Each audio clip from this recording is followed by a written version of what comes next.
Sebelum kita mulai, jangan lupa like, subscribe, dan nyalakan lonceng notifikasi agar Bapak Ibu Guru tidak ketinggalan video-video edukatif lainnya dari Kang Uye Channel. Simak videonya, tonton, dan jangan di skip hingga selesai. Nah, pertama silakan Bapak Ibu mengunjungi Google Chrome atau peramban yang lainnya yang Bapak Ibu miliki. Kemudian silakan di pencarian di sini kita klikkan yaitu e-ijazah. Kita enter ya. Nah, kemudian muncul di sini ya dashboard ijazah atau e-ijazah ya. Kita klik di sini ijazah.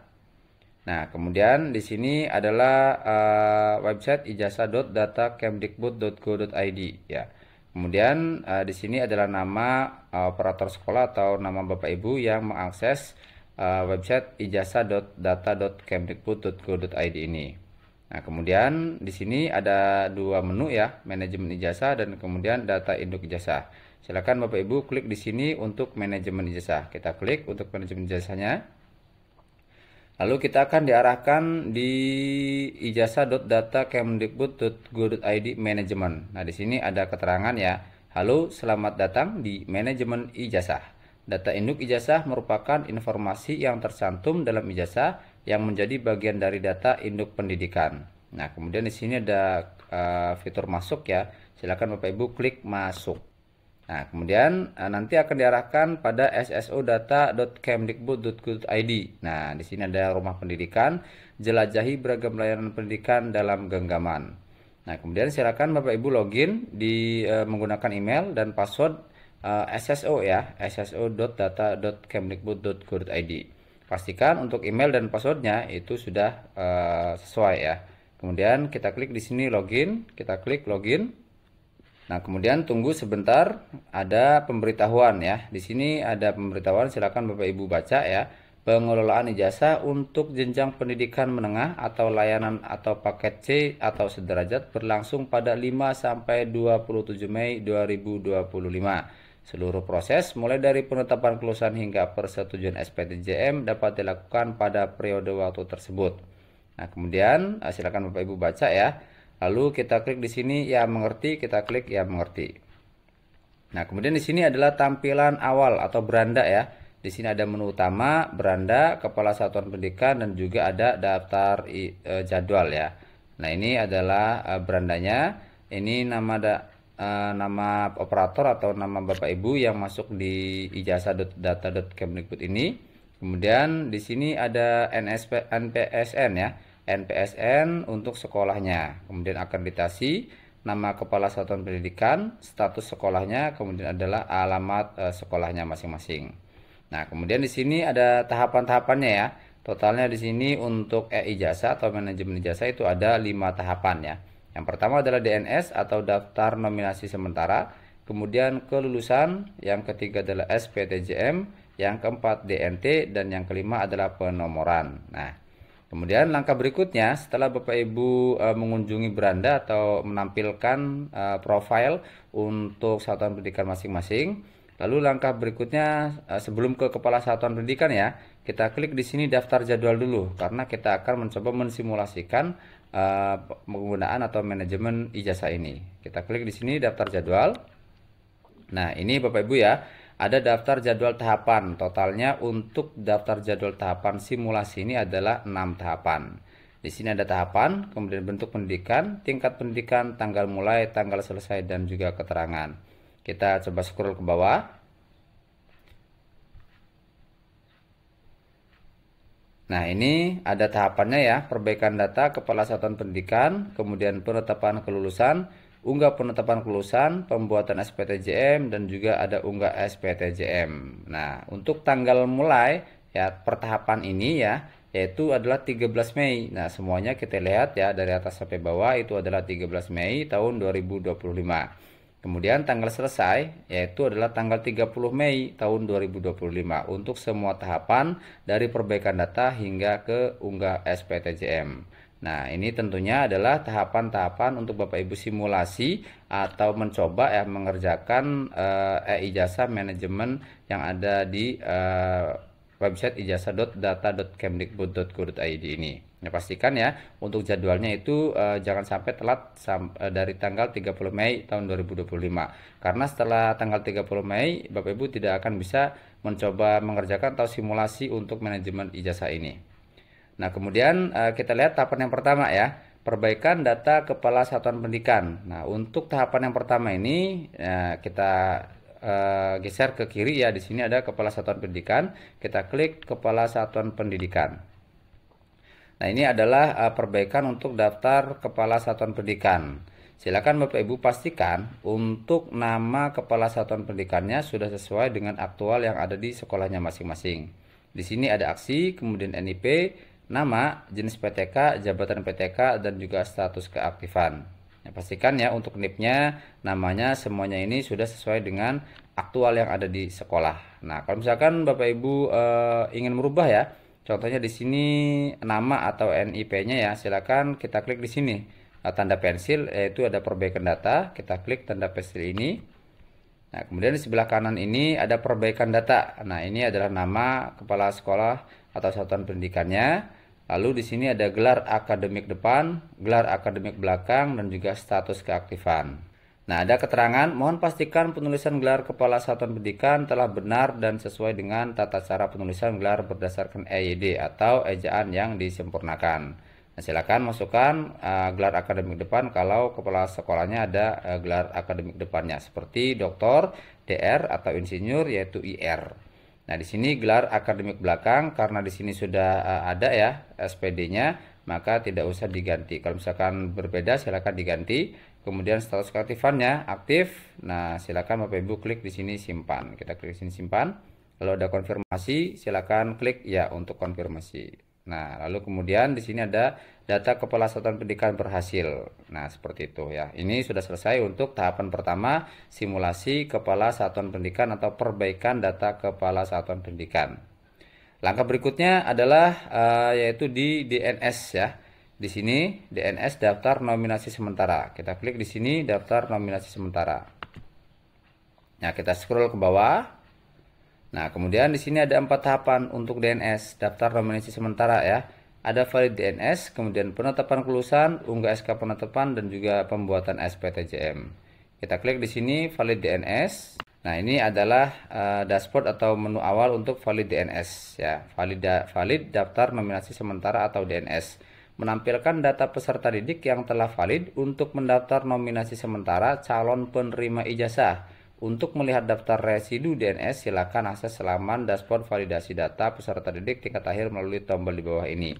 Nah, kalau misalkan ada residu ya silakan Bapak Ibu klik di sini lihat dashboard. Kalau misalkan tidak ada residu ya kita lanjutkan untuk validasi daftar nominasi sementara ini.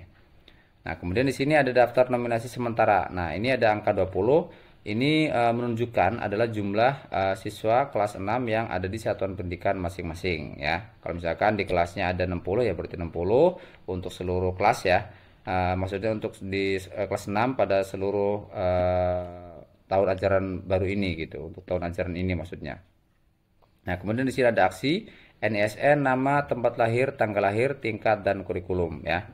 Nah, kalau misalkan Bapak Ibu ingin mencari ya nama peserta didik, tinggal Bapak Ibu klik aja di sini cari ya. Seperti itu.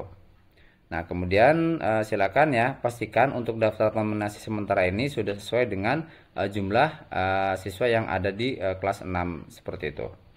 Nah, kemudian langkah selanjutnya adalah penetapan kelulusan ya. Kalau misalkan sudah yakin dan sudah pasti jumlah aktualnya itu ada 20, lanjut kita ke penetapan kelulusan di sini ya. Kita klik penetapan kelulusan. Nah, ini adalah beranda untuk penetapan kelulusan ya. Di sini ada lulus, tidak lulus, dan juga belum ditetapkan. Nah, kenapa di sini ada daftar peserta didik lulus 0? Karena belum ditetapkan. Nah, kita klik coba untuk yang tidak lulus sama yaitu 0 juga. Sekarang kita klik belum ditetapkan. Nah, ini adalah belum ditetapkan yaitu jumlah 20 yang sesuai dengan yang tadi ya. Jumlah daftar siswanya kelas 6 jumlahnya 20. Nah, kemudian silakan Bapak Ibu kalau misalkan ingin satu persatu meluluskannya ya, tinggal kita klik di sini penentuan kelulusan. Kalau misalkan satu persatu ya, kita klik di sini. Nah, kemudian di sini ada NISN dan juga ada nama siswanya ya. Kemudian kita klik di sini kelulusan, lalu kita klik lulus di sini, lalu kita klik simpan. Konfirmasi, ya kita klik ya, seperti ini. Nah, tinggal 19. Karena yang sudah ditetapkan tadi adalah S1. Ya, coba kita klik di sini lulus ya. Nah, ini 1 yang sudah lulus. Yang belum ditetapkannya 19. Kalau misalkan Bapak Ibu ingin mencari nama peserta didik yang Bapak Ibu ingin ditetapkan statusnya, tinggal Bapak Ibu cari di sini kolom ini. Kalau misalkan ingin meluluskan semuanya, tinggal Bapak Ibu klikkan lulus semua di sini. Kita klik lulus semua peserta didik. Nah, kemudian di sini ada keterangan apakah Anda yakin akan meluluskan seluruh data peserta didik dengan jumlah 19 orang. Nah, kita tinggal klik di sini ya. Iya, centang ya. Lalu kita klik simpan. Kemudian ada konfirmasi, kita klik ya, seperti ini. Nah, kemudian semua peserta didik berhasil diluluskan. Nah, kemudian ada keterangan ya. Di sini belum ditetapkan 0, tidak lulusnya juga 0 karena kita meluluskan semua. Dan kita tinggal klik lulus di sini, yaitu 20 yang sudah diluluskan. Kalau misalkan ingin membatalkan, tinggal Bapak Ibu batalkan saja semua yang lulus ini. Nah, tinggal klik aja di sini, batalkan semua. Nah, itu adalah untuk penetapan kelulusan. Kemudian langkah berikutnya yaitu adalah unggah SK penetapan ya. Kita coba klik unggah SK penetapan. Nah, lalu kemudian di sini ada unggah SK penetapan ya. Di sini yaitu ada informasi Anda sudah dapat mengunggah surat keputusan penetapan kelulusan dengan tombol aksi unggah SK. Nah, kalau misalkan sudah ditetapkan kelulusannya, nanti Bapak Ibu bisa mengunggah SK penetapan kelulusannya. Kalau misalkan belum ditetapkan kelulusannya, jelas tidak bisa untuk mengunggah SK seperti itu. Nah, sebelum mengunggah SK, Bapak Ibu silakan mengunduh format SK-nya terlebih dahulu. Nah, kita coba klik unduh formatnya seperti ini. Nah, kemudian di sebelah kanan ini ada unduh format SK penetapan kelulusan. Nah, tinggal kita klik sini ya, unduh atau download, kita klik. Lalu silakan Bapak Ibu simpan di file yang Bapak Ibu inginkan, yaitu download atau SK penetapan ya. Contoh SK penetapan. Nah, tinggal kita enter saja di sini ya, atau simpan SK penetapan. Kemudian kita coba buka. Nah, ini adalah SK penetapan tentang penetapan kelulusan peserta didik tahun ajaran 2024-2025. Nah, kemudian di sini ada keterangan tempat ya, tanggal, kemudian kepala sekolahnya. Ini ada nama nama kepala sekolahnya, kemudian ada juga NIP-nya seperti itu. Nah, kemudian di sini ada lampiran penetapan kelulusan ya, yaitu tanggal 30 Mei tahun 2025. Ini simulasi saja Bapak Ibu ya. Kemudian di sini ada hasil penetapan kelulusan peserta didik tahun ajaran 2024-2025. Ini adalah nama-nama peserta didik yang sudah ditetapkan kelulusannya, yaitu lulus semua. Kemudian di paling bawah di sini yaitu ada paraf kepala. Silakan Bapak Ibu di sini paraf saja, tidak usah tanda tangan ya. Nah, ini kita lanjut lagi. Kalau misalkan Bapak Ibu sudah mengunduh untuk SK penetapannya, lalu kita klik unggah SK ya. Kita klik unggah SK. Lalu kita klikkan di sini ya, kepala satuan pendidikannya, kita klik. Nah, ini nama kepala satuan pendidikannya. Kemudian isikan nomor SK tanpa menuliskan lagi kata nomor, NO dan sebagainya. Nah, jadi untuk nomor SK-nya hanya nomornya saja ya. Nah, nomor SK ini didapatkan adalah nomor yang Bapak Ibu sering gunakan untuk dokumen di sekolahnya masing-masing ya. Ini saya contohkan saja untuk nomor SK-nya, yaitu 142.2 tanda miring misalkan ya, 200 tanda miring juga atau garing, kemudian bulan, kemudian tahun ya 2025. Ini sekedar contoh saja ya. Nah, kemudian silakan Bapak Ibu klik di sini unggah file. Lalu Bapak Ibu cari file yang sudah tadi Bapak Ibu unduh dan juga di tanda tangani ya. Ini contohnya SK penetapan. Kemudian buka, klik buka, lalu klik simpan. Konfirmasi, kita klik ya, seperti ini. Nah, kemudian berhasil diunggah, kita klik OK. Nah, ini ya informasi satuan pendidikan Anda sudah mengunggah file SK penetapan kelulusan. Silakan untuk melanjutkan tahap pembuatan SPTJM dengan klik di sini. Nah, ini ya tadi Bapak Ibu kita sudah valid DNS, kemudian sudah penetapan kelulusan, kemudian sudah unggah SK penetapan, lalu langkah selanjutnya adalah pembuatan SPTJM. Nah, kita bisa klik di sini untuk pembuatan SPTJM, kita juga bisa klik di sini untuk pembuatan SPTJM ya. Kita klik saja di sini untuk pembuatan SPTJM. Nah, di sini ada keterangan pembuatan SPTJM. Pastikan seluruh data peserta didik tercantum dalam lampiran SK penetapan kelulusan yang telah ditandatangani oleh Kepala Satuan Pendidikan. Nah, di sini ada buat SPTJM, sudah SPTJM, dan juga belum SPTJM. Nah, kita coba klik belum SPTJM. Nah, ada 20 peserta didik yang belum ditetapkan atau belum dibuatkan SPTJM-nya ya. Jadi silakan kemudian kita klik di sini buat SPTJM. Lalu di sebelah kanan sini silakan klikkan di sini ya. Nah, ini adalah nama kepala satuan pendidikannya, kita klik. Lalu di sini kita klik buat SPTJM. Lalu konfirmasi, kita klik ya. Nah, SPTJM berhasil dibuat, kita klik OK. Nah, kemudian di sini ada informasi. Klik tombol unggah SPTJM untuk melampirkan SPTJM yang telah ditandatangani oleh kepala sekolah. Nah ya, di sini ada unduh SPTJM, kemudian unggah, lalu juga ada batal. Nah, sebelum Bapak Ibu mengunggah ya, tadi Bapak Ibu silakan unduh dulu SPTJM-nya. Kita klik unduh SPTJM. Nah, kemudian di sini silakan langsung saja Bapak Ibu ya untuk mengunduhnya. Di sini kita klik unduh. Lalu silakan Bapak Ibu menyimpan untuk file SPTJM-nya ini di file yang Bapak Ibu inginkan. Ini saya contohkan untuk SPTJM. Lalu kita klik simpan. Kemudian coba kita buka. Nah, ini adalah format SPTJM-nya. Silakan Bapak Ibu baca ya. Di sini surat pernyataan tanggung jawab mutlak atau SPTJM pengajuan penerbitan nomor ijazah peserta didik tahun ajaran 2024-2025. Yang bertanda tangan di bawah ini nama kepala sekolahnya ya, kemudian jabatan kepala sekolah, NPSN, dan juga satuan pendidikannya, seperti itu. Nah, kemudian di sini ada tingkat yaitu kelas 6 dan jumlah peserta didiknya yaitu adalah 20 yang sudah kita tetapkan status kelulusannya yaitu jumlahnya 20. Nah, kemudian di sini ada wilayah ya. Kemudian nama kepala sekolahnya, lalu di sini ada materai asli 10.000. Jadi silakan Bapak Ibu mencantumkan materai ya atau menempelkan materai untuk tanda tangannya ini. Ini ada nama kepala sekolahnya, kemudian juga ada NIP untuk kepala sekolahnya. Berikutnya di sini ada lampiran SPTJM-nya, tanggal dan juga nomor, lalu lampiran surat pernyataan SPTJM, pengajuan penerbitan nomor ijazah peserta didik tahun ajaran 2024-2025. Nah, ini adalah nama-nama peserta didik atau siswa yang akan diterbitkan nomor ijazah peserta didiknya melalui e-ijazah, seperti itu. Kemudian setelah Bapak Ibu unduh dan edit ya untuk SPTJM-nya, lalu langkah berikutnya adalah mengunggah SPTJM. Nah, kita klik di sini ya, mengunggah SPTJM.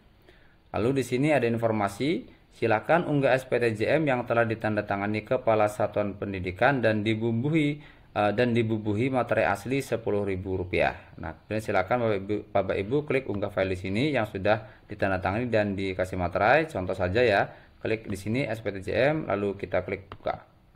Nah, setelah itu kita klik simpan, lalu ada konfirmasi, silakan kita klik ya, seperti ini. Nah, ini SPTJM berhasil juga, kita klik OK.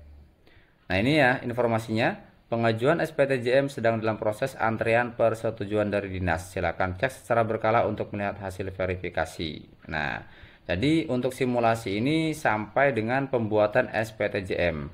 Karena untuk langkah berikutnya setelah SPTJM yaitu adalah persetujuan dari dinas. Kemudian baru bisa dibuatkan untuk nomor penerbitan e-ijazah, seperti itu. Sekali lagi Bapak Ibu pastikan untuk jadwal simulasi ya, kita klik di sini daftar jadwal simulasinya yaitu adalah tanggal 30 Mei tahun 2025 untuk simulasi manajemen ijazah ini.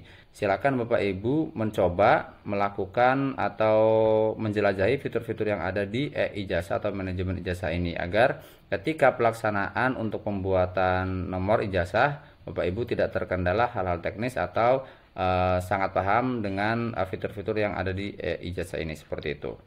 Nah, kalau misalkan Bapak Ibu ingin keluar dari dashboard ini, silakan Bapak Ibu klik di sini profilnya, kemudian kita klik di sini keluar. Nah, ini akan muncul kembali untuk halaman dashboard manajemen ijazah sebelum kita masuk ke halaman awalnya, seperti itu. Mungkin itu saja yang bisa saya sampaikan pada kesempatan ini. Semoga video ini bermanfaat. Silakan share kepada rekan-rekan yang lain, khususnya para operator sekolah, dan mudah-mudahan bisa menambahkan wawasan Bapak Ibu semua operator sekolah mengenai ijazah atau e-ijazah ini. Terima kasih. Wassalamualaikum warahmatullahi wabarakatuh.